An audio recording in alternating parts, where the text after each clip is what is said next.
जो दिखता है वह हमेशा सही नहीं होता। किसी पर ब्लाइंडली भरोसा करना कितना खतरनाक साबित हो सकता है।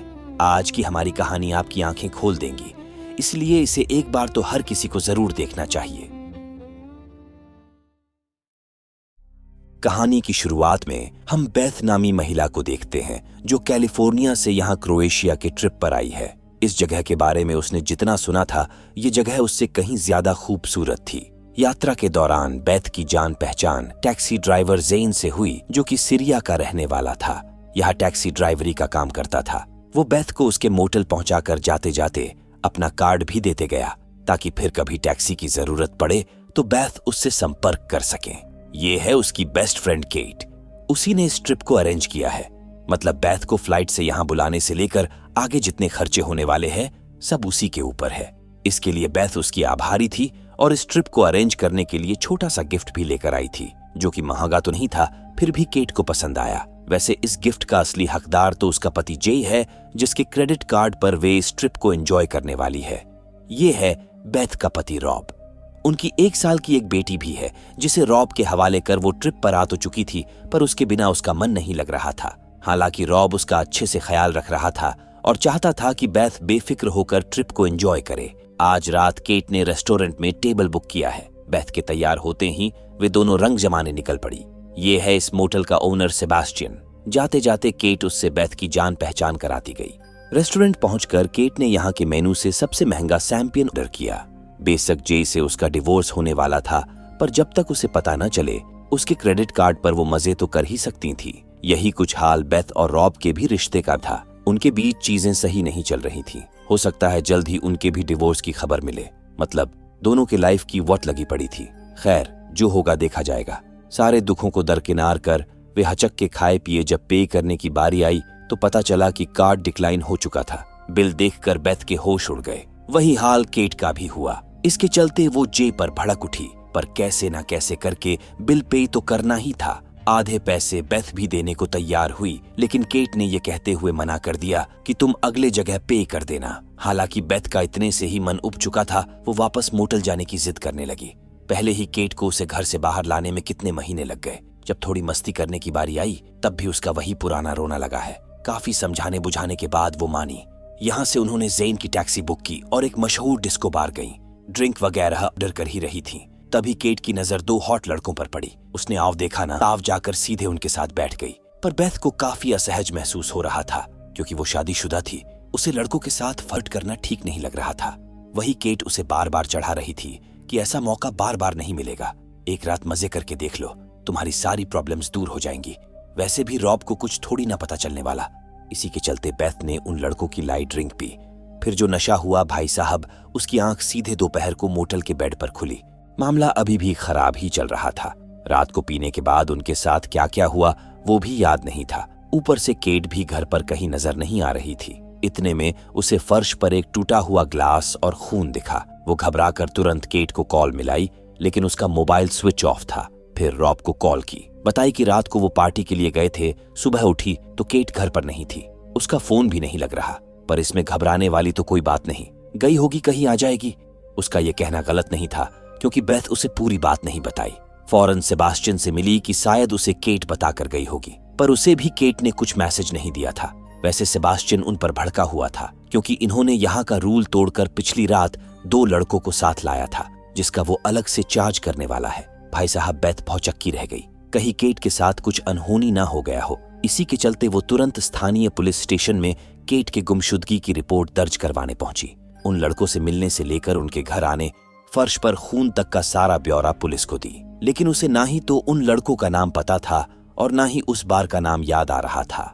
मतलब वो फुल नशे में धुत थी। जहां तक पुलिस को लग रहा था, उनका कोई छोटा मोटा एक्सीडेंट हो गया होगा। वो किसी हॉस्पिटल वगैरह में होगी। पहले उन्हें आसपास के हॉस्पिटल चेक करना चाहिए। वैसे भी 24 घंटे पूरे होने से पहले वो गुमशुदगी का रिपोर्ट नहीं लिख सकते।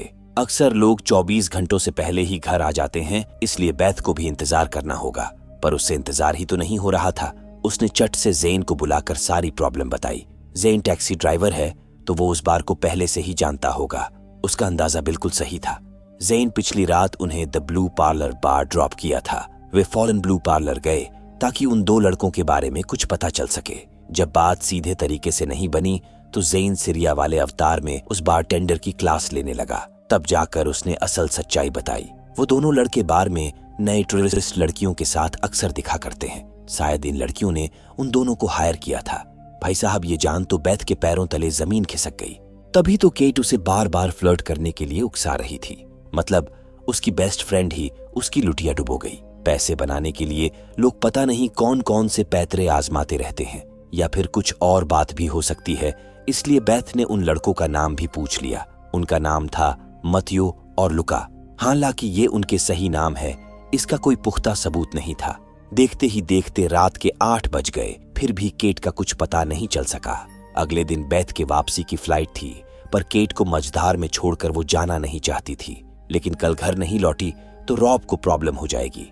उसे मंडे को ऑफिस जाना है, ऐसे में उनकी बेटी का ख्याल कौन रखेगा। रॉब चाहता तो नहीं था, पर बैथ की जिद के आगे उसकी एक नहीं चली। आखिर में उसने अपनी छुट्टी बढ़वाने का फैसला किया। केट के साथ क्या हुआ ये भी पता लगाना जरूरी था। अगली सुबह बैथ सोकर उठी तो उसे एक शानदार विचार आया।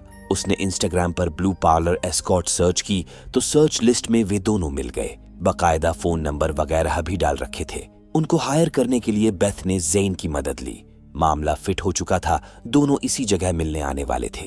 वैसे ज़ेन समझ नहीं पा रहा था कि केट से उसकी दोस्ती कैसे हुई, क्योंकि दोनों अलग अलग कंट्री से है। तो बात ऐसी है कि बैथ कुछ साल पहले पढ़ाई करने अब्रॉड गई थी। केट उसकी रूममेट थी। उसी ने उसे रॉब से भी मिलवाया था, जिसके बाद दोनों की शादी हुई और अब उनकी एक बेटी भी है।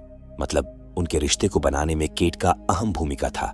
इन सब बातों के बीच दोनों आधम के ये सोच रहे थे कि उनसे आराम से केट के बारे में पूछ लेंगे, मगर जैसे ही उन्होंने बैथ को देखा, दुम दबाकर 2 दिशाओं में भाग निकले। ज़ेन उनमें से एक का पीछा किया।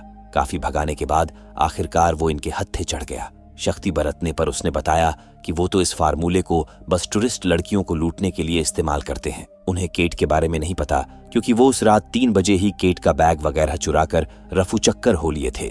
जिस शॉप पर बेचे थे वहां से उन्हें केट का मोबाइल और पर्स मिल गया। पुलिस कंप्लेन करने के लिए इतना सबूत काफी था। वही ज़ेन बिल्कुल नहीं चाहता था कि इस सब में उसका नाम आए। अगर किसी वजह से वीजा कैंसिल हुआ तो उसको प्रॉब्लम हो सकती थी। बैथ उसे भरोसा दिलाती गई कि वो पुलिस के सामने उसका नाम नहीं लेगी। फिर पुलिस वालों को उस रात का पूरा ब्यौरा दी। शायद उन लड़कों ने उन्हें ड्रिंक में मिलाकर ड्रग्स दिया था, इसलिए नशे में धुत होने के बाद उनके साथ क्या हुआ उसे कुछ याद नहीं था। क्या वे दोनों एस्कॉर्ट्स थे? इन्होंने उनको हायर किया था? ऐसा बिल्कुल नहीं था। हो सकता है कि केट ने उनको हायर किया हो, लेकिन बैथ को इसके बारे में नहीं पता था। मतलब उनके साथ उन लड़कों ने कुछ गलत किया हो तो रेप वगैरह का भी चार्ज उन पर लग सकता है। खैर, इन सबसे जरूरी उसके लिए केट थी। उसे पूरा यकीन था कि केट के साथ कुछ गलत हुआ है। वैसे एक बात गौर करने लायक थी, आखिर वे दोनों चोर आसानी से बैथ के हाथ कैसे लगे, फिर बैग भी लौटा दिए। कहने का मतलब है कि ये असली डियोर है। इसकी कीमत 10,000 यूरो है, जिसे वो चोर ऐसे ही लौटा गए? नहीं, उसे थोड़ा बहुत जोखिम उठाना पड़ा। एक रोड चलते आदमी ने उनमें से एक को पकड़ा था। फिर जाके उस पर दबाव बनाने पर वो सब कुछ उगला। रिपोर्ट वगैरह लिखवाने के बाद बैथ को मेडिकल करवाना पड़ा। उसके साथ ज्यादती होने के कोई सबूत नहीं मिले। वही टॉक्सिकोलॉजी की रिपोर्ट आने में 2 दिन का वक्त लगेगा। कहीं वो जे के पास तो नहीं चली गई? लेकिन ऐसा बिल्कुल नहीं था। कोर्ट के परमिशन के बगैर वो बात तक नहीं कर सकते। मिलना तो दूर की बात थी।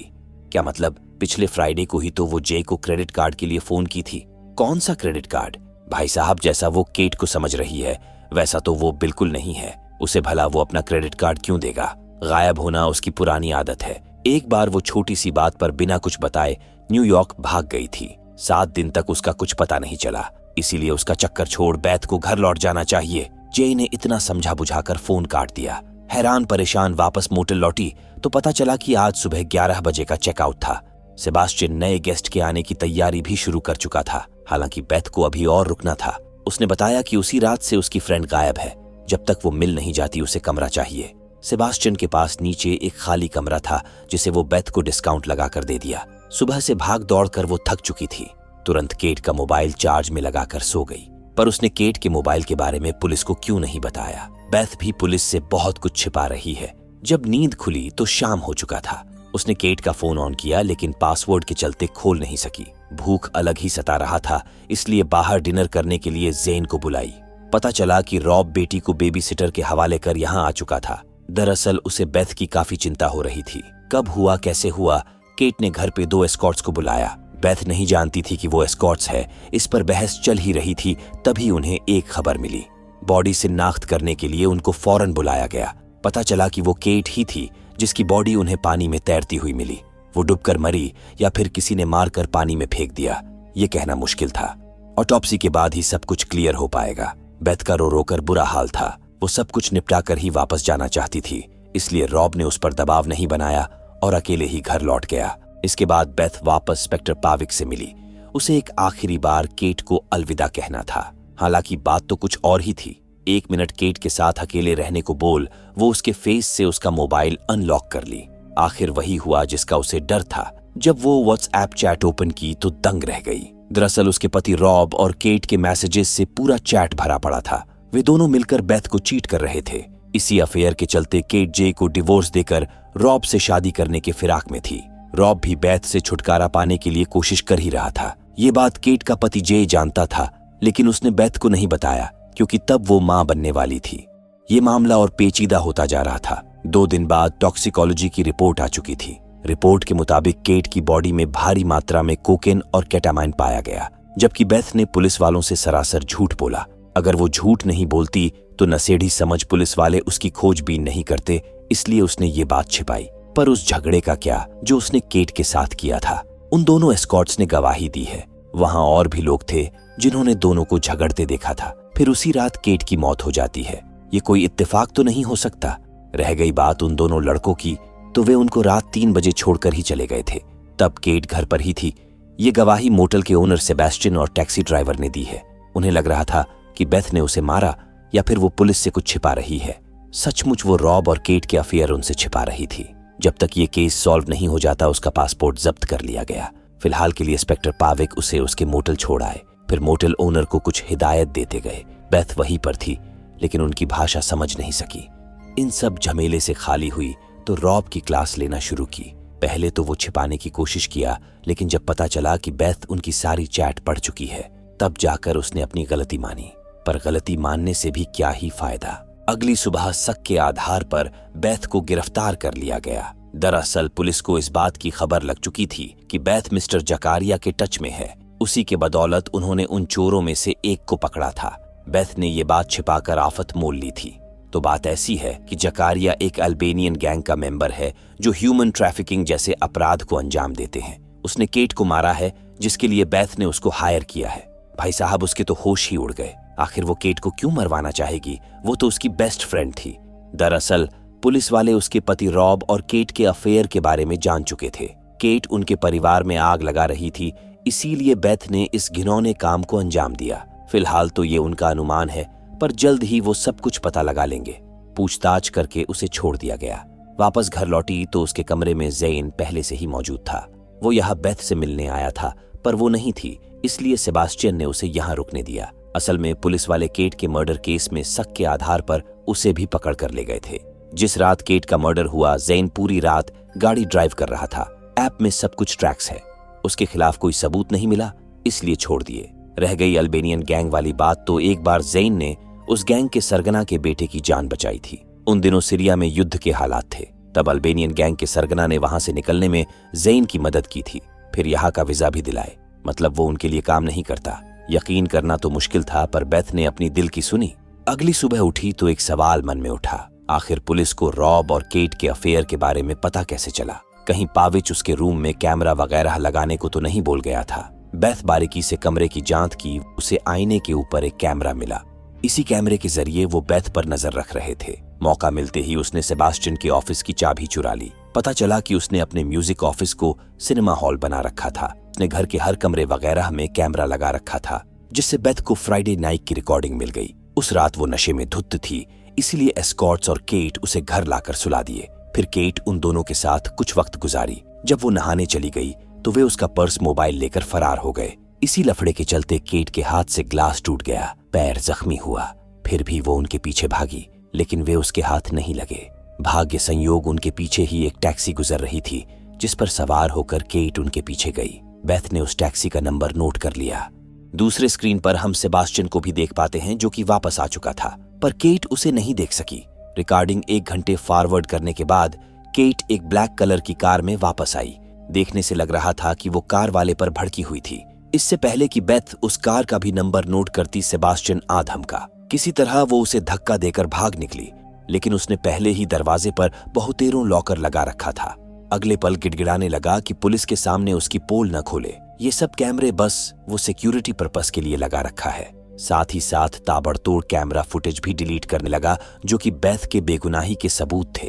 बेथ फोन छीनने की कोशिश की। इसी छीना झपटी में सेबास्टियन के सर पर चोट लग गई, जिसके चलते वो बेहोश हो गया। हालांकि उससे पहले ही वो सारे फुटेज डिलीट कर लिया था। बेथ चट से उसके जेब से की लेकर दरवाजा खोली। तब तक ज़ेन बाहर आ चुका था, जिसके साथ वो फरार हो गई। उसने जो कुछ भी देखा रास्ते में ही बताते चली। टैक्सी नंबर से वे उस ड्राइवर का नाम पता वगैरह निकाल लिए। फोन करने के बाद वो ड्राइवर उनसे मिला। ज़ेन के पूछने पर उसने बताया कि फ्राइडे की रात फलाने मोटेल से वो एक लड़की को पिक किया था जिसे पुलिस स्टेशन जाना था, तो पुलिस स्टेशन छोड़ दिया। वही बेथ केट के मर्डर की सस्पेक्ट है। ये न्यूज टीवी पर भी आम हो चुका था। एक शख्स ने बेथ को पहचान पुलिस को कॉल कर दिया था। देखते ही देखते वे आधम के।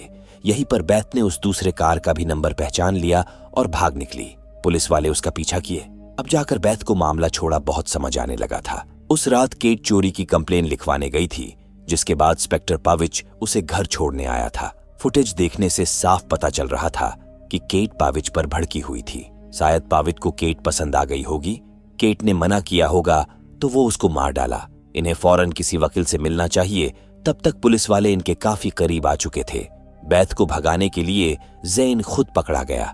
साथ ही साथ बताना शुरू किया कि केट को पाविच ने मारा है। उन्होंने वीडियो फुटेज देखी है। इधर बेथ भागते भागते टेरेस पर जा पहुंची थी। पाविच हाथ में रिवॉल्वर लिए ठीक उसके पीछे ही था। उसने गोली मारने की धमकी दी। वो तुम थे, तुम्ही ने केट को मारा है। इतना सुनते ही पाविक भड़क कर उसे चुप कराने लगा। तभी उसका पैर फिसला, जिसके चलते वो सीधे नीचे जा गिरा। उसकी ऑन द स्पॉट डेथ हो गई। कुछ दिन के गहन इन्वेस्टिगेशन के बाद पुलिस को वहां के एक कैमरे से फुटेज मिला, जिससे साबित हुआ कि चोरी की रिपोर्ट लिखने के बाद पाविच केट को घर छोड़ने गया था। शायद उसने फ्लर्ट किया होगा, तभी केट उस पर भड़की थी, जिसके चलते पाविक ने उसे मार डाला, फिर पानी में फेंक दिया। उन एस्कॉर्ट्स के घर की भी तलाशी ली गई, जहां पर नशीले पदार्थ मिले। आखिरकार उन दोनों ने कबूला कि जो लड़कियां उनको हायर करती है वे उन्हें नशीले पदार्थ देकर उनका सामान लूटते हैं। उस रात उन्होंने बेथ और केट पर भी यही फार्मूला आजमाया था। बेथ चित्त पड़ गई, लेकिन केट पर असर नहीं हुआ, क्योंकि वो पहले से ही बहुत नशा करती थी। मतलब कुल मिलाकर देखा जाए तो बेथ बिल्कुल बेकसूर निकली। पासपोर्ट लौटाकर छोड़ दिया गया। घर लौटने से पहले वो ज़ेन से मिलती गई। एक वही था जो अजनबी होते हुए भी उसका हर कदम पर साथ दिया। शुरू से लास्ट तक उस पर भरोसा किया। ज़ेन को हर एक चीज के लिए थैंक यू बोल वो घर लौट गई। रॉब अपनी करतूत के लिए शर्मिंदा था। वो चाहता था कि पिछली सारी बातें भुलाकर वो फिर से एक हो जाए। इसके लिए उसने माफी भी मांगी। हालांकि बेथ अब उस पर इतनी जल्दी फिर से भरोसा करने वाली नहीं थी। उसे बाहर जाने के लिए कार की चाबी चाहिए थी, जो कि रॉब ने जैकेट में रखा था। जैकेट चेक की तो उसका सर घूम गया। रॉब की जेब से उस नेकलेस का एक मोती मिला, जिसे बेथ ने केट को गिफ्ट किया था। इसका मतलब वो पाविक नहीं रॉब था जिसने केट को मारा। ये बात वो फौरन पुलिस को बताई और रॉब को भी कि उसी ने केट को मारा है। यहाँ से 2 घंटे में फ्लाई पकड़कर वहां जाना कोई मुश्किल काम नहीं। ये रहा उसका सबूत। आखिरकार असली आरोपी सामने आ ही गया। उस रात केट उनके अफेयर को लेकर झगड़ रही थी। वो चाहती थी कि जल्द से जल्द रॉब बेथ को डिवोर्स देकर उससे शादी कर ले, नहीं तो वो पहले ही सब कुछ बेथ को बता देगी। इसीलिए गुस्से में आकर उसने केट पर हाथ छोड़ा। उसे नहीं पता था कि उसका सर पत्थर से टकरा जाएगा। ये सिर्फ एक एक्सीडेंट था जो गलती से हो गया। मिस कोवाच लाइन पर ही थी। वो उन दोनों की बातें सुन रही थी। उन्होंने उधर से स्थानीय पुलिस को इसकी सूचना भी दे दी थी। मतलब पुलिस उनके घर पहुंचने ही वाली है। किसी तरह बेथ ने रॉब से पीछा छुड़ाया और अपनी बेटी को लेकर घर से निकल गई। रॉब को गिरफ्तार कर लिया गया। तो दोस्तों, ये थी कहानी द वीकेंड अवे मूवी की।